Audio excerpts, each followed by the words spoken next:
Hey guys, it's Peter here. So today I want to cover a video that I made earlier this week during a Los Angeles Houdini User Group event, which was themed a Houdini Battle.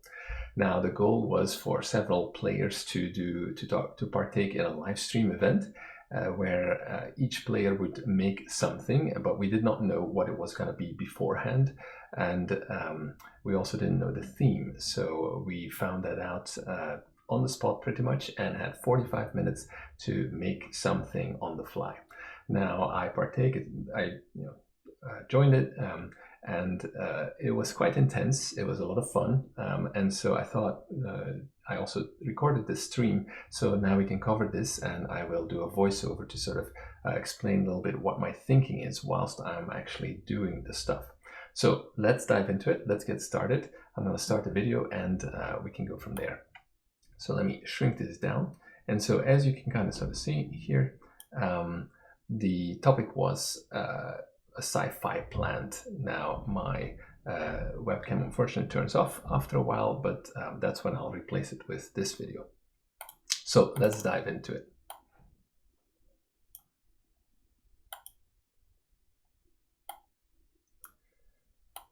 So the first thing that I wanted to do is when we're doing this sci-fi plant is I had to figure out a little bit what the inspiration would be, what the reference would be, right? So didn't know the topic beforehand, so the first thing we did was try to Google some images and put them together in a sort of an idea board, right? So we can kind of get an overview of what kind of sci-fi images we could find.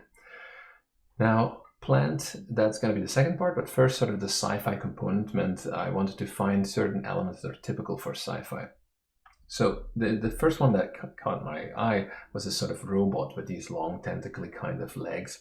And then there's a couple more in terms of the sort of greebling kind of style of city building, or so there's another one that I found.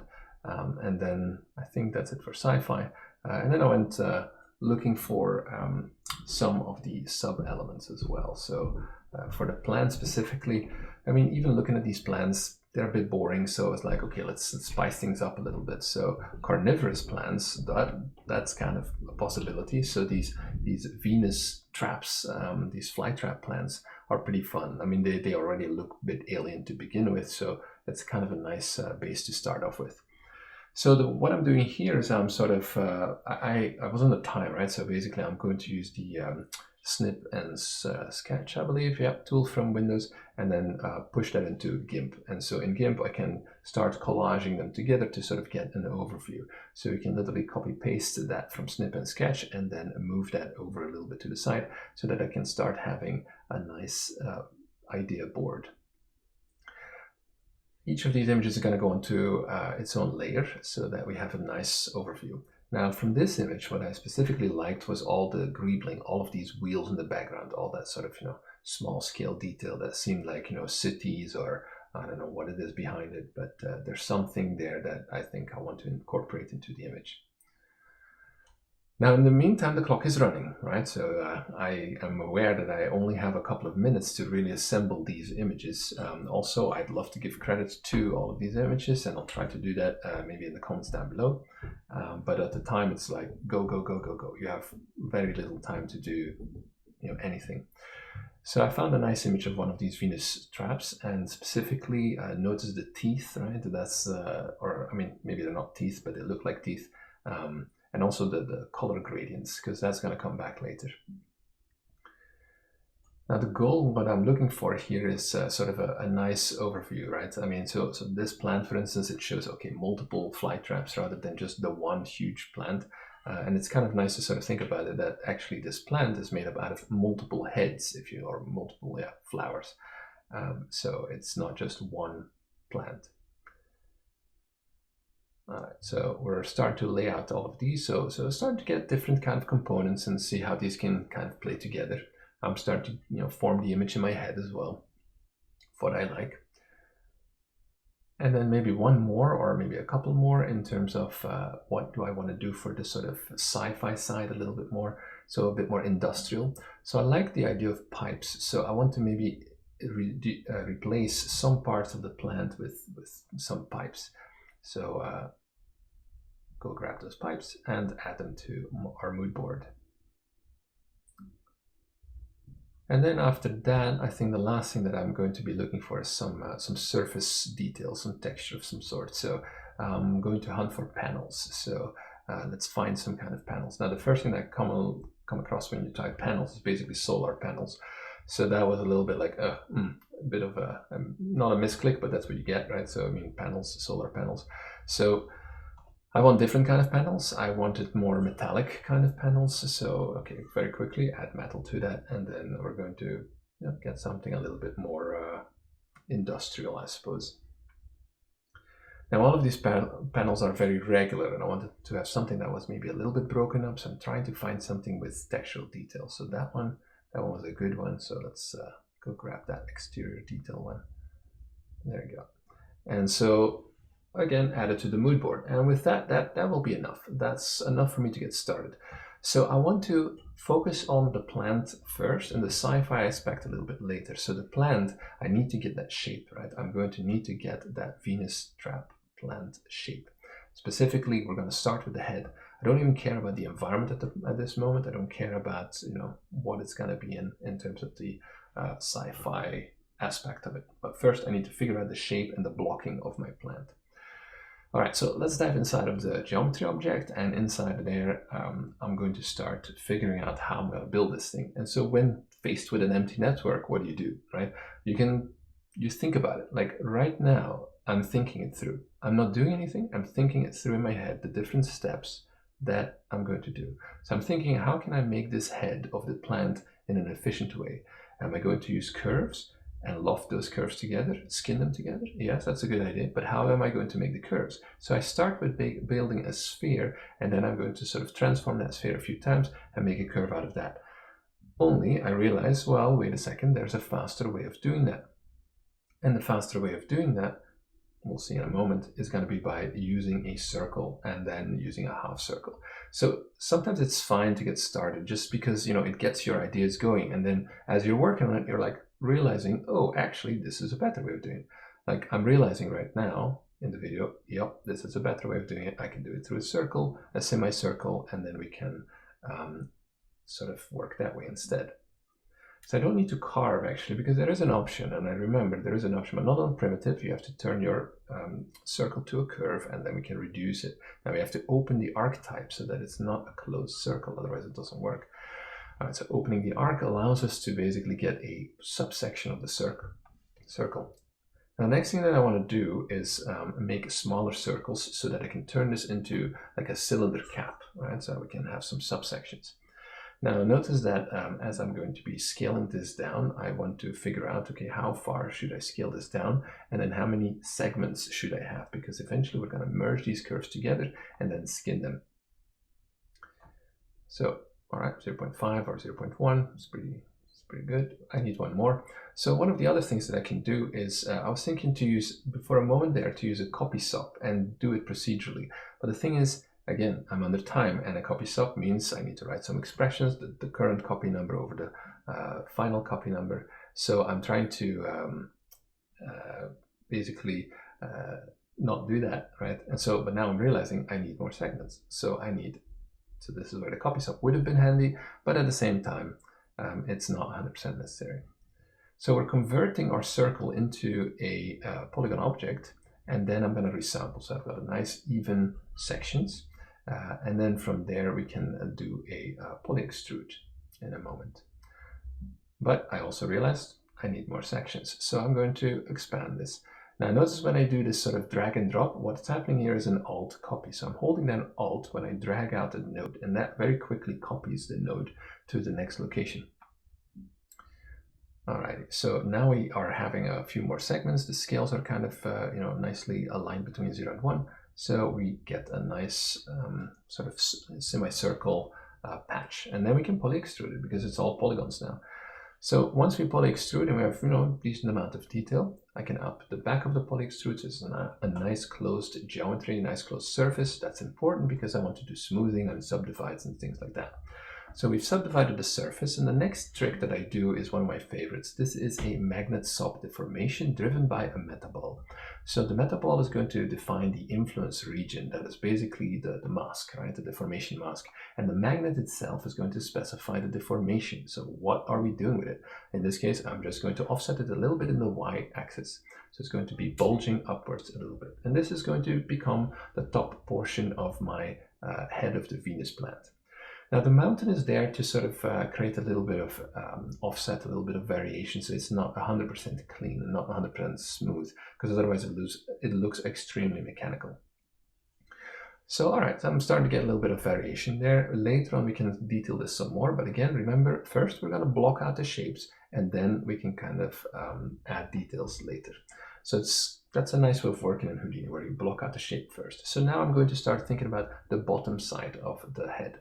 So, all right, sort of a mirroring operation, but it's not a mirror operation, it's a rotation. And that's important because the detail is not symmetrical, because symmetry, the brain tends to pick up on symmetry almost immediately. So I want to make sure that we have our offset, and then also that we have a bit of a rotational offset here. Notice that I like to split my transforms out, so I don't try to do everything in one huge transform. It's much easier for me to basically split things out into multiple transforms, so that if I later have to come back and say, actually, I wanted to mirror it in a different, or rotate it in a different way, I can easily do that. All right, so this little merge in these transforms are starting to give me the full head shape. Next, I want to start thinking maybe about the teeth. We're not really there yet, so I'm kind of thinking, okay, how can I grab some teeth out of this? So we already have that outside master curve, and eventually I can use that to scatter some teeth, or some I'm going to call them teeth, right? So some of those extrusions along the edges. The orient along the curve is extremely useful to be able to get local coordinate systems, so a normal and an up vector. So with a normal and an up vector, I can start copying other objects on top of this. So that's going to be convenient, because now I'm thinking, well, how do I want to, do I want to make some teeth, or do I want to start making a custom style tooth? And so in my case, I was thinking, here's the pipes that are coming in. I'm going to be making a pipe. Now, what is cool about a pipe? Generally, at least the pipes that I'm building, they're going to be an L shape. So they're going to basically be consisting of 3 points. And I'm pulling out the third point now, which is going to form the corner of the pipe. And then we can do the same thing where we are basically, we're going to be merging them together, turn them into a curve, and then copy some cylinders on top of that, so that we can start forming the segments of our pipe, which we eventually will skin. Now notice here with the resample, I'm adding a lot of detail, but I want to smoothen out that detail. So with the smooth sample, we can basically reduce that hard corner. Okay, so that gives us a little bit of rounding. And then again, we're going to use that orient along curve to get a local coordinate system. Notice that the normal are along the tangent of the curve. Now, if initially we copy these curves on there, it's going to be way too huge, but that doesn't matter. The radius we can always adjust afterwards. So that's the next step. Also, again, I want to go to polygons and make a smaller version of this, even smaller than this, so that it's not going to be intersecting with itself. And next we can basically start skinning it, and we got to take care a little bit of the orientation. So notice that those polygons are dark blue-ish.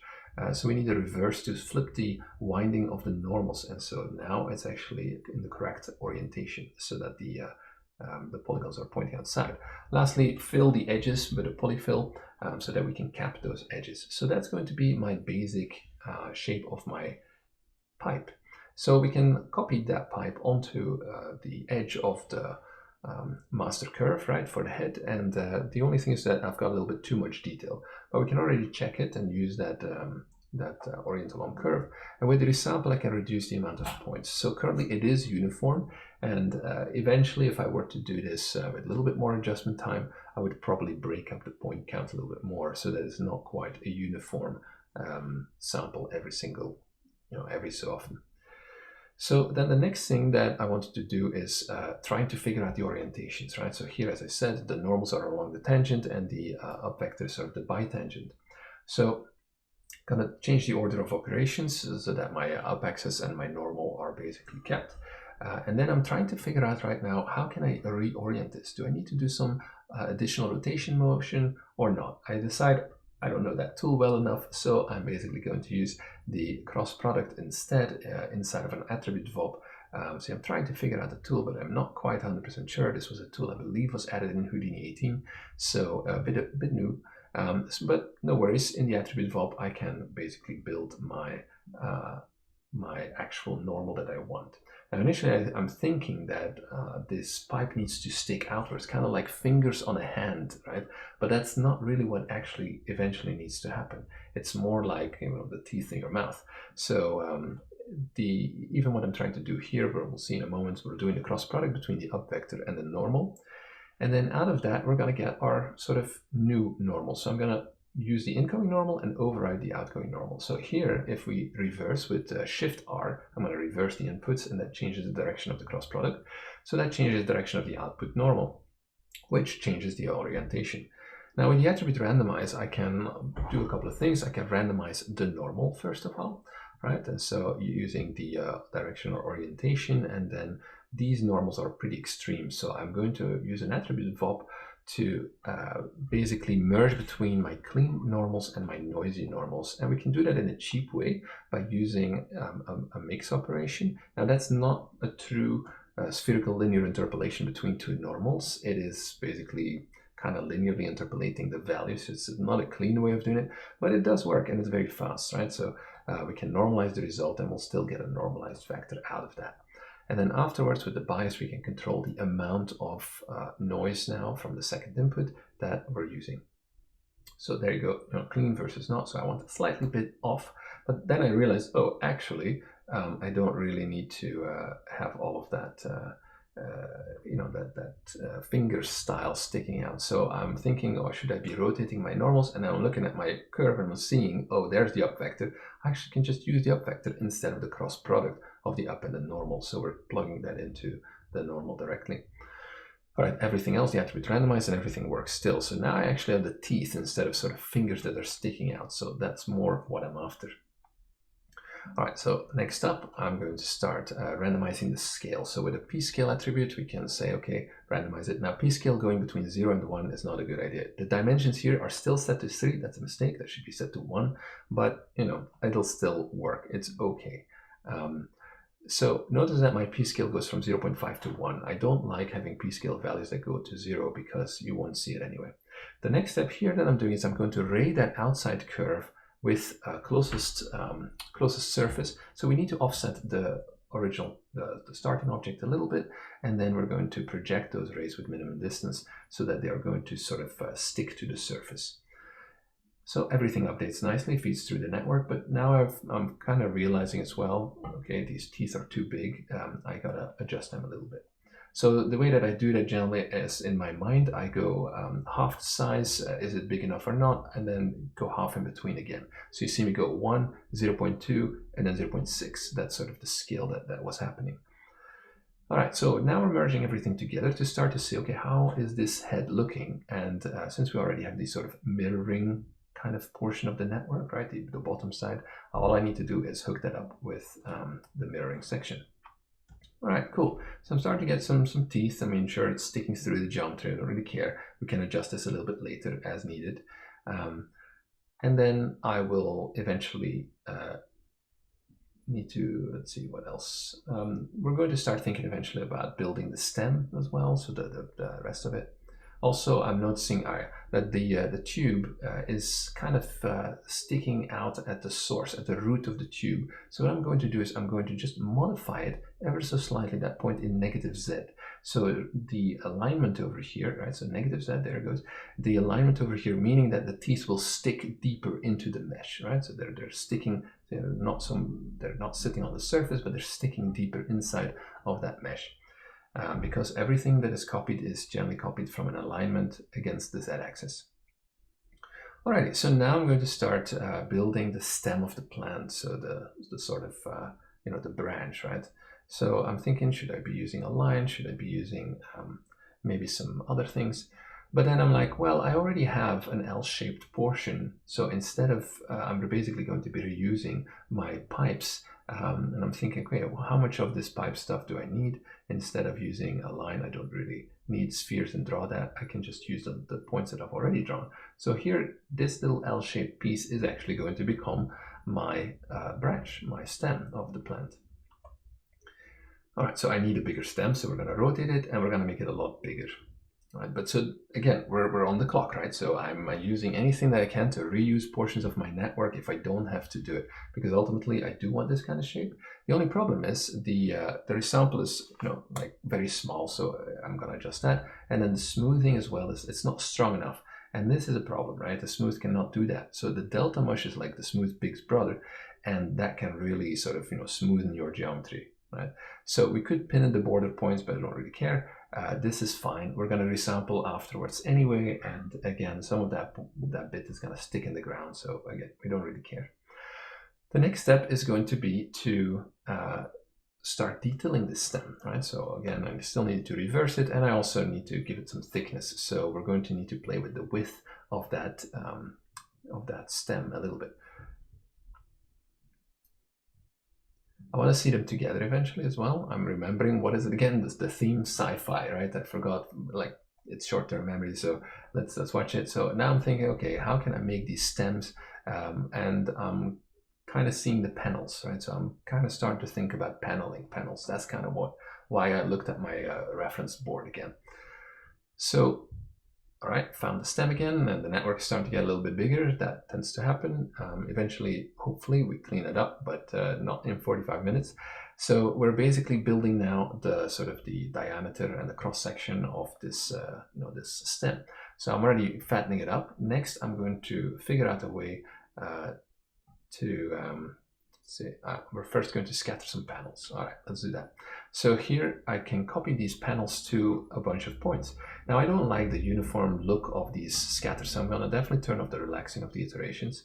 And we're going to end up with a few big panels, initially at least. Now notice here, this is a bit of a tongue-in-cheek joke, because I'm bringing the sci-fi panels knowing that I do not want to use them, because it's a little bit cheating. I mean, it's a contest, it's a challenge, and we were allowed to use the Side Effects Labs tools, but I wanted to sort of, make sure people knew, okay, I could use this, but I can also build my own. So I wanted to build my own. So basically, what I wanted to do is have some thin panels there. I need some normals as well, so that these points will inherit the normals. Anything that here, vertex to point attribute, anything that is a point attribute will get inherited by the scatter sub. So next we're going to really thin out the panels. So in the z-axis, go to 0.1 and really reduce the thickness of those panels. Okay, so we have got a couple of big panels. I need more, so eventually we're gonna make more, and we're gonna detail this a little bit more. The other thing I can do here is, again, vary up the p-scale a little bit so that we have some variation in our panels, and then we'll see as the panels shrink in size, I just want to have more of them. All right, so 0.3 to 1, this is something that I do commonly. So about 30% versus 100% of the scale. That's sort of the range of paneling, right? So here we have 100 of them now, so we're starting to get some paneling, some sci-fi look to it. Now it's still quite uniform. It's maybe a good idea to see them together in proportion to one another. And now I'm going to vary up the scale along that curve so that we can kind of, along the U direction. Notice here, resample curve U, that's how I get my gradient, my 0 to 1 attribute through the resample. And that's what I can then use to bring that in and shove that through a ramp. So the ramp, eventually a spline ramp, is going to allow me to control the width along the curve.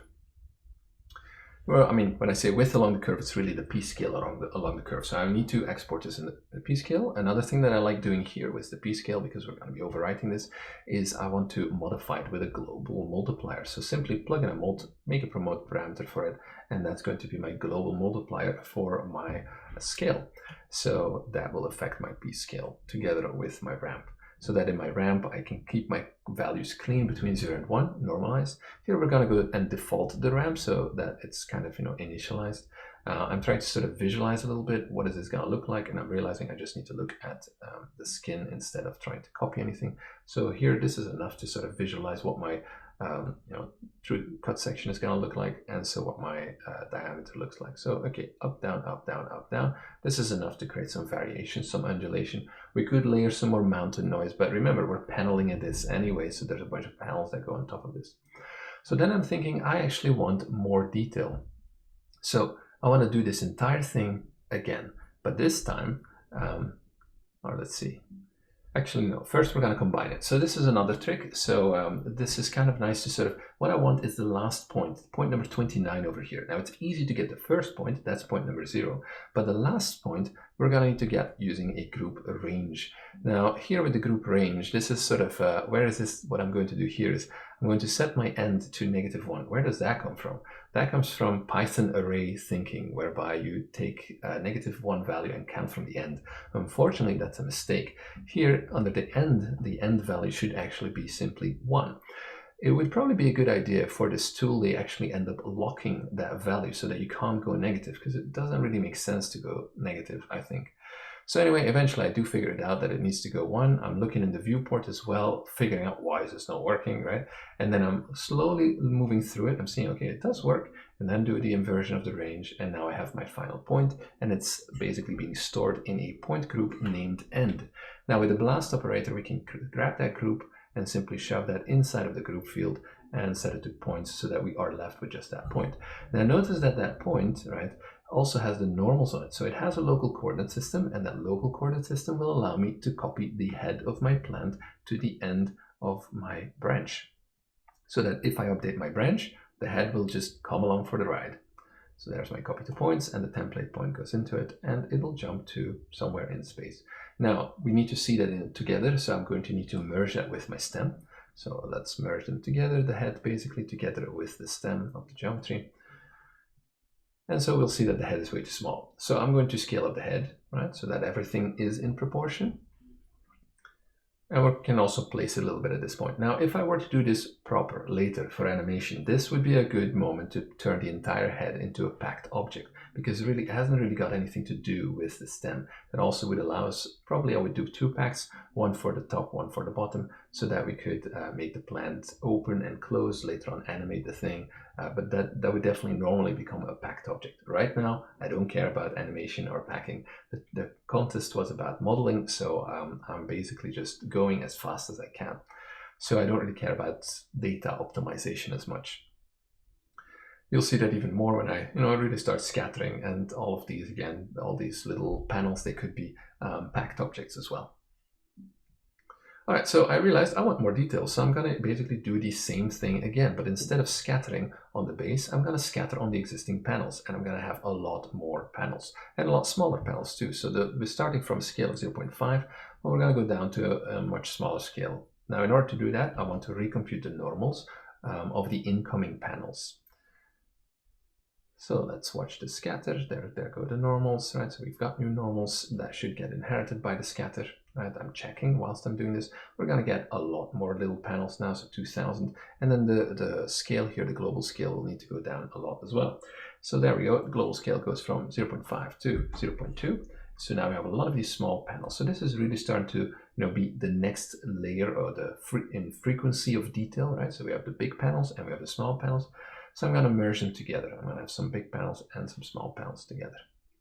The peak sub is there to potentially push out those panels a little bit along the normals, so that if they were to be intersecting too much, but I realized that it's actually fine, because the geometry is already pushed in the z-axis. The boxes, right, that are being copied is already pushed a little bit forward in the z-axis. So they will basically lie on top of the surface anyway. So I don't really be needing the peak. So I realized, okay, don't really need it, can ignore it. And so we're going to merge together, right? This is where we can actually see if the peak is necessary or not. We're going to merge together the initial panels with the new high detail panels. So I'm looking in the viewport, looks fine, looks good. From all angles, I can see the detail, it's fine. So I don't need to peak. So, all right. So now we're starting to get to the base shape, the base blocking of our plant. I'm starting to think, okay, I need more detail. I have enough detail in the bottom, but I don't have necessarily enough detail in the top of my plant. So what can I do to add a little bit more detail, right? So this is where maybe some of the greebling will start to come in. I want to sort of think about ways to sort of add more detail. And also, this is where I'm thinking, I don't need one plant, but maybe I'll have a couple of plants. So a nice way to do that is by dropping down a circle and scatter on the circle, because it's a defined radius, so you don't necessarily scatter everywhere, but you scatter within that circle. And I don't need many, I need like a couple, just 5 or so. And then using the radius of the circle, we can control the layout. So currently they're all just sitting on top of each other, but as soon as we scale up the radius of the circle, we're basically going to have those plants move away from each other. The next thing that I'm trying to do is figure out, okay, how can I control these normals, or their orientations? And the attribute randomize is a good way to start, right? But the normals are basically pointing in all directions. So if we do that, then some of the normals are pointing downwards, which we don't want.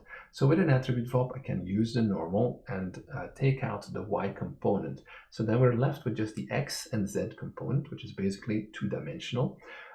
In the flat grid, right, in the ground plane grid. So that's what I'm doing here. I'm literally just, the Y component is just going to be 0. So by normalizing, I'm still having valid vectors that are now pointing in all directions. So that's kind of the nice part of it.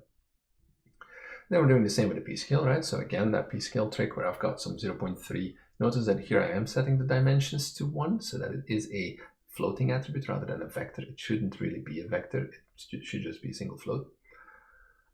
All right, and so I've adjusted the radius of the circle in the meantime, and also the relaxed iterations. If you set it to 1 or 2, then at least they push out a little bit, but they still keep some of the randomization. So now I've got some random plants in the scene, which, you know, is starting to look a little bit better.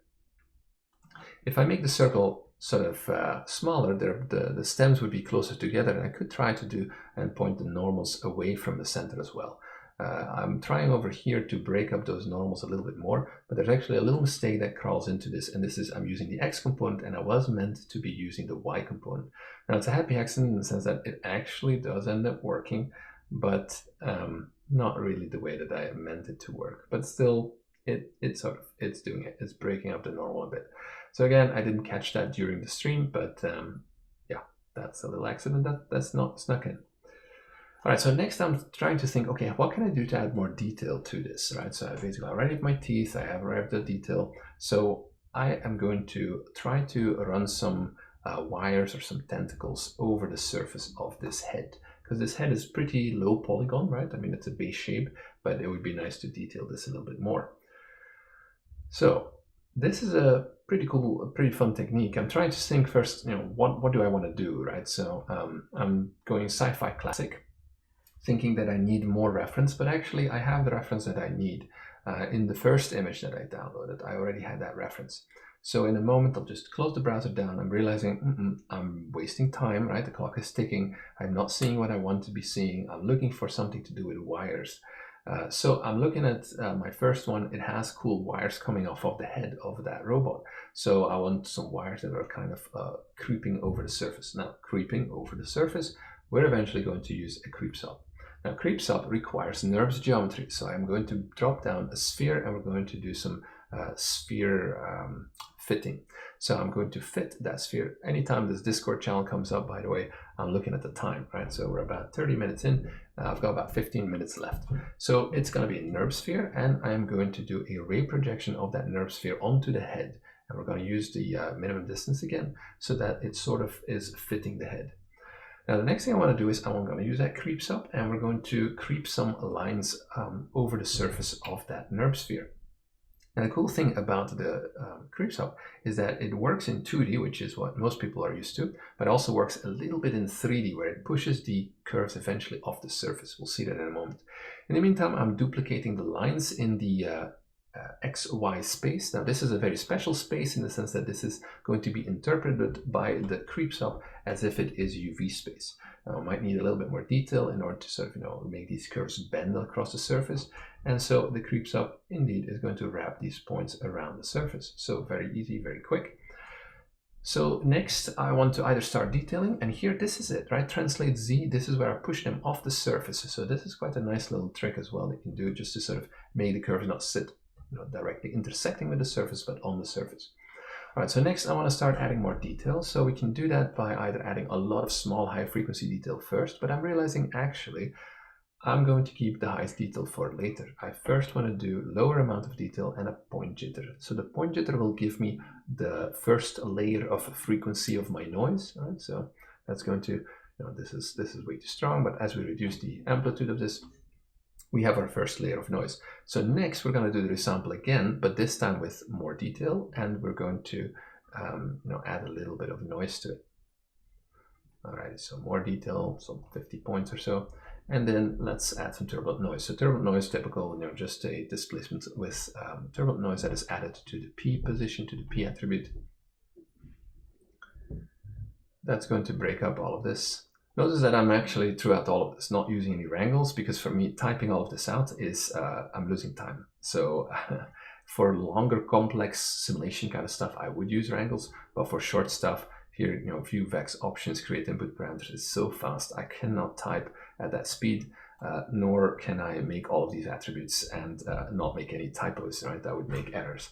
So fairly quick, I just need something that works, because we're going to creep this anyway. It's going to get distorted.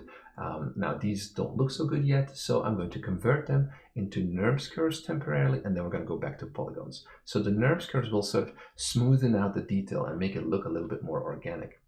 Especially the backside. Don't really care too much about the backside, so I'm thinking right now, okay, how can I get rid of that? So the resample, yes, eventually, but first, before we do that, I'm gonna want to go and convert this to NURBS. So here, there we go, convert to NURBS curve. That's going to smoothen out the detail, and now with the resample, I can still add more detail as I need it. And I'm kind of sort of thinking, actually, the length is fine. So that we can have world scale kind of length interpolation.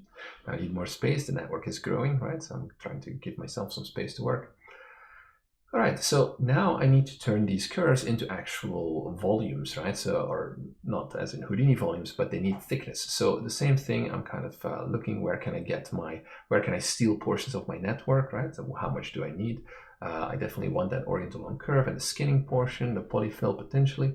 But I'm going to run into a little gotcha. And that gotcha is that all the curves are going to be treated through the same system, and the skinning operation is going to think that this is one huge curve, and therefore it connects the different edges together. That's a problem.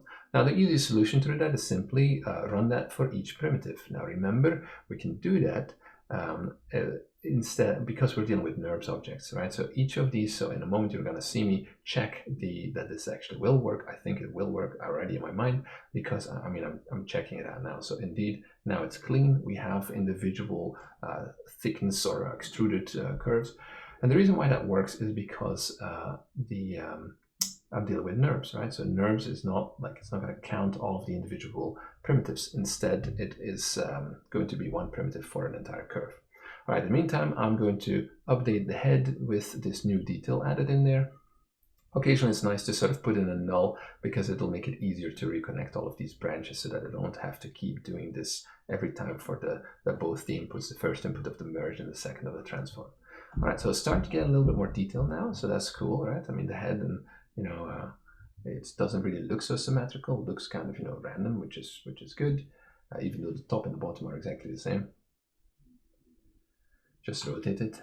All right, so the next thing that I'm doing is I'm going to try think, okay, what else can I do with these curves, right? So I want to randomize them now for each of these primitives. So we're dealing with curves. That means each curve has a unique primitive number. So we can use the primitive number as a seed for a randomize. And what are we going to randomize? Well, we're going to randomize the p-scale. So we're going to randomize here the p-scale based off of the primitive number. Now the primitive number is an integer, so I'd like to turn that into a float. So here I'm checking, right? So see 0, 1, 2, 3, 4, these primitive numbers are indeed there for each curve. So I can use the primitive number inside of my attribute vault. I'm going to do a integer to float to convert it to a float, and then the multiply add constant further breaks up the seed so that I'm not dealing with integer level random seeds. I've found in the past that sometimes can give very similar predictable results. So by doing the multiply add constant, I basically break up the seed further. So that goes into a bind export into the p-scale. But before that, the random returns 0 to 1, so I want to remap it 0 to 3. So that 30%, again, same thing. I don't want any of my curves to be completely, ultimately super thin. So now I've got curves that are thick and thin, and a bit of randomization in between. All right, next I want to add even more detail. So now I'm gonna scatter now we're dealing with a small detail, right? So remember the big shape first, then we're gonna start putting the teeth on there. Now we've got curves on there. Now we're gonna put tiny little spheres on top of those curves, so that we're going to start detailing the curves even more and breaking them up a little bit more. So this is kind of thinking, I'm thinking more organic style, right? So I'm thinking maybe like little bulges. Eventually, maybe you could turn this into a volume and combine everything. But again, I'm under the time limit. We're about almost 40 minutes in, so 38 minutes in. So I want to make sure that I'm staying away from VDB, because VDB, even though it's powerful, it's also a bit slow. So I want to be careful with that. Now these little spheres that I just scattered are a bit small. So when comparing that, I'm going to look at the entire shape. I already have a gut feeling that the spheres are too small, but at the same time, it's good to look at it in relation to all the other detail. So eventually we're going to come back to this, and we're going to see, do I need to make this a little bit bigger? So in a while, we will make that bigger. So I'm kind of sort of done with my base shapes. I'm kind of thinking, okay, what can I do? I've got 4 minutes left to make this look better, right? So we're going to color it. So I'm going to, basically spend a little bit of time shading it. Now this challenge didn't want or need any rendering or animation for that matter. So it was just procedural modeling. So very quickly we're trying to get something out. Now I'm using over here, trying to get the distance, but really what I need is the length. So I need the length of each point, and notice that in the viewport you can kind of see it on the grid. It's 0 to 1, right? So that means it's already normalized. So I can basically use it to my advantage and feed my 0 to 1 ramp to my distance of each of the position of the points to the origin. All right, so I'm using that sort of purple to green, right? I mean, that's kind of what I saw in my reference. That's why I looked at my reference, what the gradient looked like. And then we simply have to feed that through into everything else. I'm copying this attribute VOP because this is my coloration attribute VOP. And we can basically do the same thing, apply the same thing to my pipe. So notice my pipe is also living in the 0 to 1 space, right? Same thing. And later it gets scaled down. And so, just give it the brownish color and sort of, make it go from that 0 to 1 ramp again, that brownish color. And then we can copy that onto it. Everything flows through the network, and our head is going to start to have colored shapes. And we're going to need to do the same thing again for the tubes. So there we go again. Attribute VOP is going to come in a moment. There it is. And we're going to need to color those. So we could either keep it this way, but I've got a little time. Let's see what kind of color values work, what looks good. Let's see it in relation to the rest, right? So should I make it also sort of that purplish or not? So here what I'm doing is I'm adding turbulent noise to break it up further. So we can, instead of calculating a clean length, we can calculate the length of the distorted point instead. So by adding P and turbulent noise to it, we're going to distort the position. So it's like, instead of using a clean head that is coming in, I'm using a noisy head that comes in. So that will affect the length calculation, which will affect the ramp, right? So that will break up my nice clean gradient into something that is more broken up, noisy. All right. So I'm remapping the values a little bit, but ultimately I'm going to need to sort of figure out, okay, what color values work well here. I can't have too many different varying colors, so this one was a little tricky to kind of figure out, okay, should I go brighter or darker or blue or not? So yeah. And then we're going to do it once more onto our little points. So I'm going to basically make my points kind of pinkish. So that I do like, right? Whereby it's kind of like blue and what is the next color in the rainbow spectrum, right? So it's kind of like pink as we go to purple, as we go back to red. And so that is going to give me some kind of interesting colors and combine it. So now my tubes are actually starting to get, a more detailed version of themselves. They're looking a little bit more complex. If you were to look at this and render this from far away, this would start to look okay in detail. It's not going to hold up close up, but it's going to be fine far away. All right, so these little spheres, I'm like, I'm kind of liking them. I'm going to put them on the head. So I'm going to figure out where is the head. All right, I found the head. So I need to go and copy them on the head. So simply push them into the scatter. And let's go have a look at them as they, as they work together with this. All right, I have a bunch of little spheres now on the head. but that's all fine. All right, so now we can see it. Okay, I'm merging in all of the different components. So we've got everything is coming together. This is the end of the network. Now I haven't shaded yet. I haven't applied any color, and we can kind of clearly see that those little spheres now on the heads itself are way too big. So I'm gonna need to either reduce the amount or reduce the scale a bit. So next up, as we kind of reduce the amount of the scale, also maybe adjust the colors a little bit more, sure. But I want to still see the base shape of my head throughout this as well. Alrighty, so that's going down a little bit, 0.2, so half the size of what they were before. Yeah, should be about enough. And then the relaxing of the iterations, again, we can randomize or leave that randomized a little bit more. Alrighty, so next up, I need to shade those panels. So here, we're going to bring that attribute vault back, and I'm going to these stems are bigger, right? So they're no longer running really 0 to 1. So I'm going to need to refit these values so that it's 0 to 5, or okay, it looks about 5, so it's fine. And then this runs along the sort of the stem curve view. I mean, not really, it's more the distance from the origin still, but I'm kind of sort of building my different gradients here, my different color values as it goes down the stem. And then the very bottom one, I was aiming for something dark brown, but then it doesn't look so good. So maybe let's keep it nice and bright and colorful, because the rest of the plant is pretty colorful too. I just want to make sure that there is a transition in color between the edge of the head and the other part as well. Now I'm pretty much at the end of the network now. I had a little bit of time left, so I'm like, I don't really like to see through the stem. I'm trying to think, what can I add? What can I add?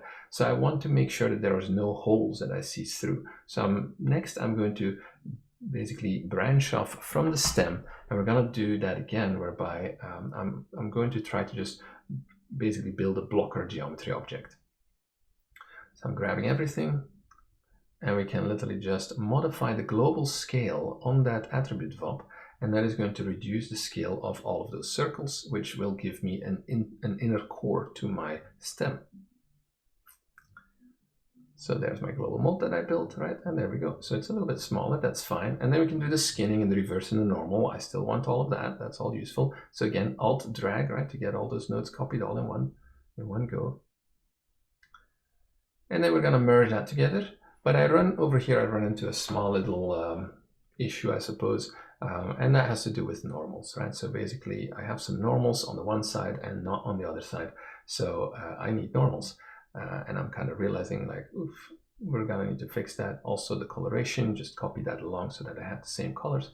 But then also, now we're plugging in the normals. Doesn't look so good.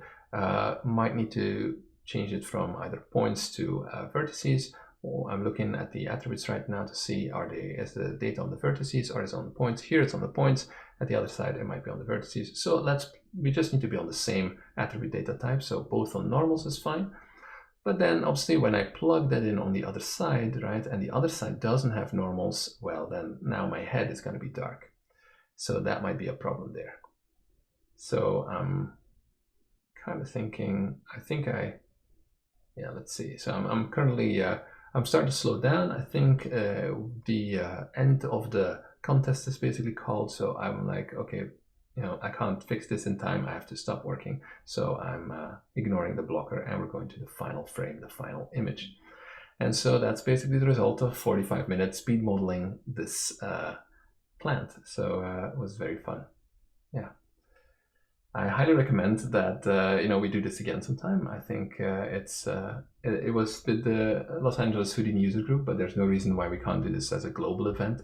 I think we'll figure out the technical side of things a little bit more. I also wanted to thank Debra Isaac for helping to organize this, as well as the commentators, because if you haven't already, you should really check out the stream that comes from her. So basically it's It's somewhere on YouTube, I believe, that she's uploaded it. I'll try to find the link and link it down below so you can hear it with the enthusiasm of the other players and the commentators as well, as everybody's working away on their own thing. I'm pretty sure we're going to do this again in the future, and I'd highly recommend that you participate. You could even do this now, right? I mean, set yourself a timer and give yourself 45 minutes to make a sci-fi plant and go. So if you enjoy this kind of video, we'll definitely try to do more of these kind of battles. Yeah, please like and subscribe as well. And then I look forward to seeing you guys in the next video. I know this is a bit of a different style, but it was fun to participate. And yeah, I'll let you guys watch the other video to figure out who won the battle. Good luck. Bye-bye.